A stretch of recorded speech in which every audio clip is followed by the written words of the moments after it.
Merry Christmas. At Christmas, we celebrate the birth of Jesus, not as a gentle fairy tale, but as a story shaped by fear, power, and resistance. Jesus was born under the rule of Herod the king, a ruler so threatened by the possibility of change that he responded with violence.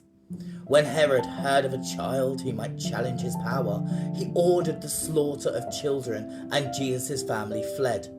They crossed borders to survive. They became refugees. Jesus was an asylum seeker. Scripture does not tell us this to comfort us, but to confront us.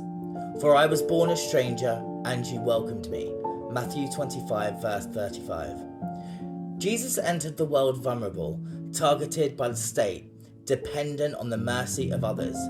And throughout his life, Jesus stood with those pushed to the margins. That matters today, especially when we look at how power treats difference. Trans and gender diverse people are increasingly spoken about as threats, dangers to society, or problems to be controlled. That language is not new. Herod used fear to justify cruelty. He framed violence as protection. Jesus shows us a different way. When Jesus speaks of those who don't fit social expectations of body or gender, he does not condemn them. He names them. There are eunuchs who have been so from birth, and there are eunuchs who have been made eunuchs by others, and there are eunuchs who have been made themselves eunuchs for the sake of the kingdom of heaven. Matthew 19, verse 12. And through the prophet Isaiah, God makes a promise. Do not let the eunuch say, I have no name. I will give them an everlasting name that shall not be cut off. Isaiah 56, verse 3 to 5.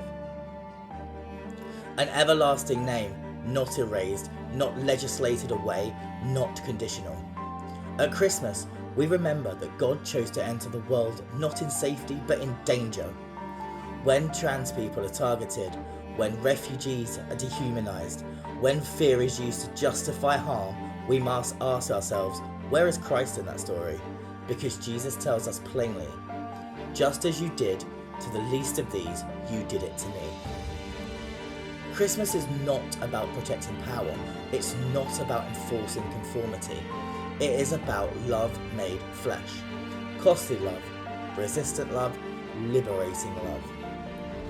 So this Christmas, may we remember Jesus not only in the manger, but on the road to Egypt fleeing Herod's violence, found today in the refugees, the outcast, the trans person, longing to be safe, seen and loved. Beloved, let us love one another, for love is from God. 1 John 4, verse 7. Merry Christmas. Glory to God.